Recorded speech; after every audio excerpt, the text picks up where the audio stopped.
the Nature Boy, the greatest wrestler of all time, the so-called wrestling god. You know, he didn't look like a wrestling god last Thursday when I watched Impact. That match he had with Lethal was one of the saddest things I've ever seen in my life. That is what Ric Flair has been reduced to. Kind of pathetic. And of course Flair had to go over because I'm sure Lethal had to return the favor or Lethal has to pay his dues. Whatever bullshit rule came to effect for that to take place, but whatever. And you know, it's funny. I remember Flair said something to the effect of, you know, Scott Hall doesn't deserve any of the credit for the ladder match at WrestleMania 10. Shawn Michaels went out there and had a match with a ladder. Well, you know what, Rick? At WrestleMania 24, Shawn Michaels went out there and had a match with a sandbag. And, yeah, he had a chance to walk away on a good note and he didn't take it. I knew he wouldn't, because he wants to die in the ring, which, you know, when he actually said that on WWE television, that got a standing ovation. And Jim Ross was like, "Oh my God, that's great news." I don't know why fans would want him to die in the ring, but that's, hey, whatever. Whatever floats your boat. Ric Flair, he doesn't even look like Flair anymore. He looks like a wax sculpture of himself that got left out in the sun too long. He looks like Dracula from the movie that Gary Oldman did back in the early 90s. What was it, Bram Stoker's Dracula? He looks like that character. He looks like Mr. Burns. He looks like a Nazi who took a peek into the Ark of the Covenant. He looks terrible. And this is really detrimental to his image because he's still, at his age, at 61 years old, he's still trying to be the playboy, the ladies' man. And for somebody that looks like that, to be playing that kind of role, it's kind of creepy. It's not entertaining, it's not funny, it's kind of weird, kind of gross, and kind of creepy. And it's not something I like seeing. And, wow, where else? And it's completely unbelievable that somebody that looks as old and flabby and horrible as Flair does could beat anybody up.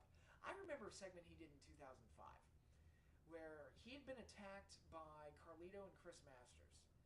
And later in the show, Shawn Michaels was fighting both of them off. Well, then Flair does a run-in to help Shawn fight both of them off. And he's got blood all over his face and whatever.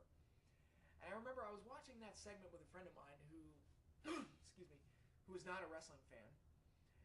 And he looked at me and said, "How is that bleeding old man able to beat up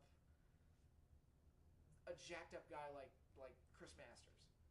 And I'm just sitting there like, I don't know. Doesn't make any sense to me either.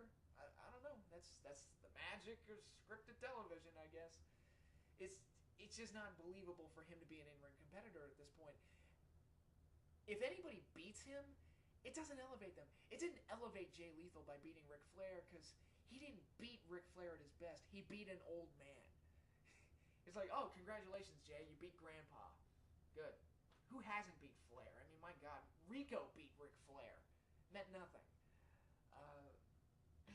It's just, my God. And then if he beats guys, it makes them look really bad because they're losing to an old man who looks like an old man who hasn't seen the inside of a gym in over 2 decades. Which he probably hasn't. I don't know. He's too busy going to bars and strip clubs. I remember when he beat Carlito for the Intercontinental title, I was just like, that didn't just happen. That did not just happen. That's bullshit. When he beat Christian on an episode of Raw in like 3 minutes, I was just like, what the hell are they doing? They just fed Christian to Flair? Because Flair needs to be built up at this point? He's a manager. And Harley Race played a manager role in WCW. He was Vader's manager. I don't recall ever seeing Harley Race climb into the ring because his in-ring career was over by that point. And Harley's a tough dude, but it's like, dude, he's past his prime. He's old. He's a manager now. That's what he does. He's not going to get in the ring and beat somebody because that would make that guy look really bad. And personally, another thing that I feel Flair's diminished on, and people used to say he was the greatest promo man in the business, which I never agreed with. At least it's not unquestionable, especially when guys like Jake Roberts and Raven and Rock and Mankind and Chris Jericho and guys like that have come around. But greatest promo guy in the business. Now, I can't understand half of what he says. It sounds like he's just a babbling drunk. That's what he sounds like. Like, oh, I'm Ric Flair, and we're gonna go to a hotel, we're gonna pick up the ladies. I don't know, it kind of sounds like Bill Cosby, but whatever. I thought it was hilarious when TNA started subtitling his promos, because I was like, thank you, I can finally understand what he's saying. It's great. So yeah, Ric Flair, he's the greatest of all time. Well, personally, I don't believe that he was ever unquestionably the greatest of all time. I think a lot of people have said that, and to say it's unquestionable, I think is a bit of a stretch, but because it's all a matter of opinion anyway, who you like more. But I think the last decade or so has been so detrimental to his legacy. I don't see how you could call him the greatest of all time, because he goes out there and he works the same formulaic match over and over again. At Slammiversary, when he wrestled Lethal, Tenay and Taz were like running off a checklist. It's like, oh, it wouldn't be a Ric Flair match if that didn't happen. Oh, it wouldn't be a Ric Flair match if that didn't happen. Oh yeah, isn't this fun? No, it's not. And man, that's Ric Flair, and you're this babbling, damn near senile old man is the greatest of all time. Sorry, I don't see it. And I'm not saying all of his matches in the last decade have been bad, but I kind of feel like, well, again, people used to say that Flair was so good he could carry a broomstick to a good match. Well, he's the broom now. Like, he went out there and had a match with Kurt Angle on Raw. One of the saddest things I've ever seen, because Flair looked like he was going to die in the ring. Like, I thought it was over. When the match was over, I honestly got Flair was just going to keel over and drop dead. That match being respectable, it was all Kurt Angle. That match was all Angle. WrestleMania 24, that was all Shawn Michaels. Him moonsaulting and flipping around and doing everything to make that match as exciting as it was. And it was emotionally charged going in anyway, because of the circumstances. And I found it funny that he had that TLC match with Edge that everybody said was so great. I was like, yeah, weren't you the guy that said Foley was just a glorified stuntman, and the best match you've had in, like, up to that point, that was like his best match in 6 or 7 years, and it was a match where you did nothing but fall off ladders and go through tables? But Foley's a glorified stuntman. He has that match with Big Show, that hardcore match, where he took a thumbtack spot, and it's like, oh, look how great Flair is. It's like, yeah, this guy who called Foley a glorified stuntman and said that hardcore was stupid. Alright, whatever. But, yeah, Ric Flair, he's been tarnishing his legacy for a long time now. It needs to stop. I would not be upset if TNA just got rid of him altogether. To me, he's in the same line as guys like Hogan, guys like Sting, guys like Nash, and if I were going to throw WWE into the mix, guys like Bret Hart. You guys don't belong in the ring anymore. I don't want to see you wrestle anymore, and you don't need to be on my TV. And Flair's in that same line. I say just get rid of him and move on. My God, look at the Fortune stable. And minor Impact spoiler here, but they've got the Fortune stable has been finalized as AJ Styles, Kazarian, Beer Money Inc., Douglas Williams, and Matt Morgan. They don't need Flair. You got AJ Styles, who's awesome. Kazarian is awesome. Douglas Williams is awesome. Matt Morgan is awesome. Beer Money is my favorite tag team in the business. They don't need Ric Flair to get over. Just let them do their own thing. Oh my God. And as far as talking goes, most of them are good talkers. Douglas Williams, he's great. Matt Morgan, he's great. Beer Money, they can talk. AJ, he's gotten a lot better on the mic, so yeah, they don't even need him for promos. They can out-talk Flair at this point, because like I said, I can't understand half of what he says. Except for, woo! Woo! I'm a wrestling god. I'm gonna have a stroke.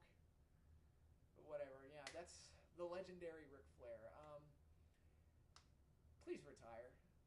There's just no need for you to be there, man. Just retire. At this point, you're just embarrassing yourself. Okay, I didn't plan on doing this part of the video, but considering I spent Hardcore Justice Night watching King Kong, it's a classic, can't beat that. And considering I'm probably going to spend SummerSlam watching this, Soap was a great sitcom. I'm up to the Demon Baby now, for those of you who remember. But yeah, since the whole effing show is going to be the closest thing I see to a pay-per-view in a while, I thought I'll give my impressions of it. I won't go do too in-depth of a review, but I'm a little excited, a little jacked up, because I really enjoyed this show. I already said I would have been more than happy to pay money for this pay-per-view. Or, well, I would have been happy to pay money for it if it were a pay-per-view, but we got it for free, and I really enjoyed the show. Angle and AJ was really good. Moore and Hardy really surprised me. I was disappointed that Moore was the one who was the surprise opponent, but they had a pretty good match. RVD and Abyss, they had a hell of a hardcore match with a Van Terminator thrown in. That was great. And I thought the ending was really good, with Fortune beating down the EV2 guys, and it was a great cliffhanger kind of ending that left me thinking, man, what's going to happen next week? And we don't get that enough in wrestling. They need to give us more of a hook. Of course, the writing has been so bad in TNA. That's why if they give us a cliffhanger, I usually don't care. But this one was really well executed, and this has been one of the wrestling shows I've enjoyed the most this year. Definitely, TNA brought their A game tonight, and I'm very happy with it. Now, there was one other part of the show I want to talk about. Motor City Machine Guns versus Beer Money. That match was awesome. All of their matches have been awesome. I can't tell you how big a fan I am of tag team wrestling, and I can't tell you how disappointing it was for most of 2010 that guys like Team 3D, the Nasty Boys, the band, and Matt Morgan as the single star were the ones that were focused on. But these guys, Beer Money and the Guns, take a bow. Give yourselves a pat on the back. You have saved TNA's tag team division, and you have really given me something to be excited about. And this match was the best of the bunch. They managed to top their Victory Road match and the 4 matches they did before that. Awesome, awesome tag match. I loved it. One of the best matches I've seen this year, easily. I mean, it's, in my opinion, it's right up there with Anderson and Angle at Lockdown, Taker and Michaels at WrestleMania. Those were the 2 best matches I've seen this year, but it's right up there in that same class. And holy crap, if TNA were more like this on a consistent basis, I would be singing its praises a little bit more often. If WWE shelled out shows like this, I'd be watching them far more often and be much happier for it. I wish more wrestling shows on a consistent basis were more like this. And this show reminded me why I'm a fan of this stuff.